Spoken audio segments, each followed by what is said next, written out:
ये सब इकट्ठे हैं, ये सबको देखो दूध पिला रहा है। ये बाबू हमारा सबको पिलाता है डांट डांट के।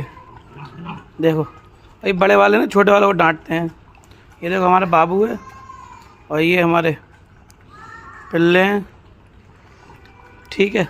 ये इनमें से तो 5 ही छोटे हैं और 2 ही बड़े हैं, 7 पिल्ले हैं और 2 इनकी मम्मियाँ हैं, वो भी आती हैं रात को।